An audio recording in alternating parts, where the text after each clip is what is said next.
Storm Track First Forecast, sponsored by Gary County Convention and Visitors Bureau. Rather cool air in place across the region today has turned into some pretty cold conditions for tonight. We're into the middle to upper 20s over a large part of the state right now, including 25 degrees in Topeka, 22 at Forbes Field, down to 20 now at Manhattan, and Council Grove at 25 degrees. It's cold. It's getting even colder, easily falling through the middle 20s into the low 20s. Some areas into the upper teens as we start the day tomorrow. But a pretty good warm-up with lots of sunshine. How much warmer will be for Tuesday and when our next storm system arrives? All of that still ahead. Fox 43 News at 9 starts now.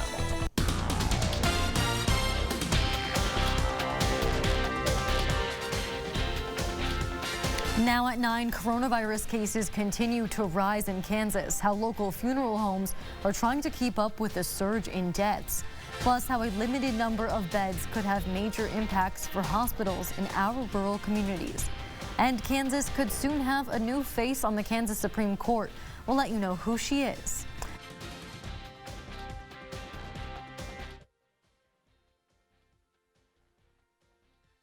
Increase in coronavirus deaths. Fox 43 News reporter Lindley Lund spoke with the president of a Topeka funeral home about his concerns.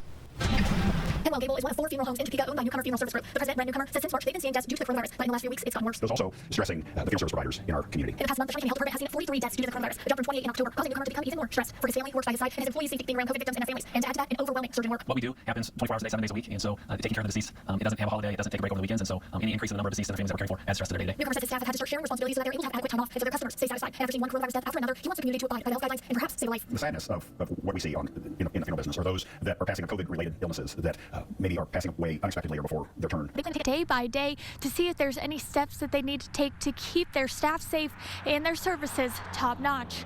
In Topeka, Lindley Lund, Fox 43 News.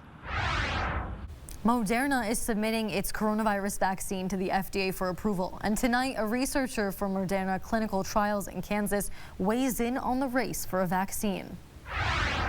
They go forward, then the first to market always does better. Always does better. If I had a company that had an FDA-approved vaccine, I know the government would just consume it, and they would give it to their military and to the nursing homes and the people where they've seen the most devastation. According to Moderna, the company is on track to produce 20 million doses by the end of December. That should be enough for about 10 million people. A panel of advisors from the CDC are meeting to decide how to distribute the initial supplies of the vaccine. In Topeka and Wichita, Kansans have watched as some of our state's largest hospitals reach capacity. But it's not only major cities that are affected by the problem. A Fox 43 News reporter, Noah Auctioner, went on the road to find out how this could have major impact for rural communities. Just 15 miles from the Colorado border is Tribune, the county seat of Kansas' least populated county. And in Tribune sits an example of rural healthcare. Ridley County Hospital now faces the reality of COVID-19 and the changes the virus brings to rural healthcare. Changed our delivery model altogether. Everything focused on COVID and COVID response essentially. However, we've had to do some increase in telemed to telemed and home visits. Actually, rural healthcare here allows us to do some home visits with our doctors. The delivery model might be changing, but also changing the hospital's ability to transfer patients. So that's either I think we're definitely susceptible to that risk of not having a place to go, not only for COVID patients, but stroke, heart attack, all of those conditions as well. So here's the reality for towns like Tribune. The nearest ICUs are in Garden City and Hayes, both well over an hour away. If both of those hospitals are full, then it's up to cities like Denver, which is over 3 hours away. If Denver is full, then Wichita, 5 hours. And then Kansas City, over 6 hours away. Worst case scenario, you have a stroke or another major medical emergency, and there's nowhere for you to go. But even before COVID-19, small hospitals face challenges, and the pandemic has only brought more focus to the challenges rural healthcare faces. We're very susceptible to staff shortages. So in relation to our backup stock, staff fill those positions in the event that our staff is on quarantine or exposure, we're very susceptible to crisis staffing levels in that event. No matter how big or how small a community, COVID-19 is leaving a far-reaching impact on healthcare in Kansas. No matter how big or how small of a community, COVID-19 is leaving a far-reaching impact on healthcare in Kansas. That was Noah Auctioner reporting. Watts also wants to remind people that they should not delay urgent and routine care if they need it. So if you are urgently ill, you should still go to the ER and do not skip your regular checkups.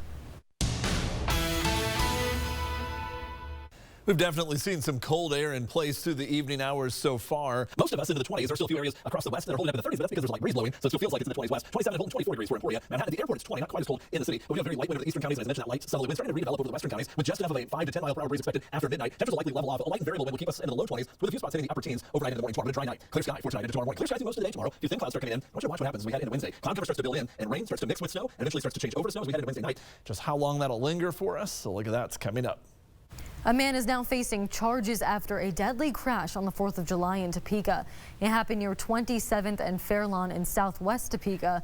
Police say a driver turned in front of a motorcycle, and that motorcycle rider hit the car and died from his injuries the next day.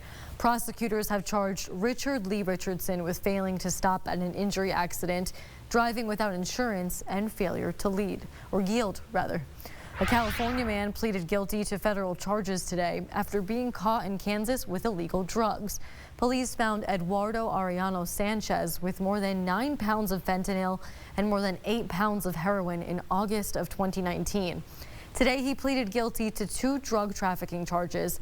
His sentencing is set for February of next year. Prosecutors are asking for an 8-year sentence in federal prison. From our Capitol Bureau tonight, there's now a new member of the Kansas Supreme Court. Governor Laura Kelly announced the appointment of Melissa Standridge today. Standridge is taking the seat of longtime Justice Carol Beyer, who retired in September. Standridge is a foster parent, spending years working to enrich the lives of children in the foster care system. And she has served on the Kansas Court of Appeals for 12 years. Standridge says her experience will help her in her new role as a state Supreme Court justice. My extensive experience with working with judges and lawyers from across this great state of Kansas and my broad experiences outside the law have prepared me for this challenge. This is the governor's 3rd appointment in less than 2 years. Votes for the 2020 general election are now officially certified. All 6 of Kansas's electoral votes will be going to President Trump. The State Board of Canvassers met to certify those results today. And state election officials say it's been one of the least contended races in the state, but also one with record-breaking results. We had the highest number of votes cast, over 1.37 million. We had the highest number of people cast a vote early, over 830,000, which is over 60% of every vote cast was cast prior to Election Day, another record.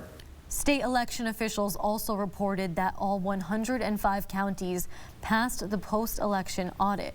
Electors will record their votes for the presidential election on December 14th. Congress debates a spending bill that needs to pass to keep the government running. Coming up, why some lawmakers say the government is spending too much. And we'll introduce you to a 56-year-old bodybuilder who says whatever you want to happen will happen.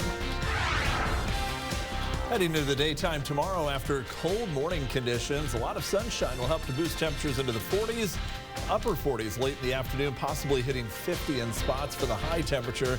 A nice day tomorrow before the changes start rolling in through the course of the day Wednesday. A closer look at that midweek storm system coming up.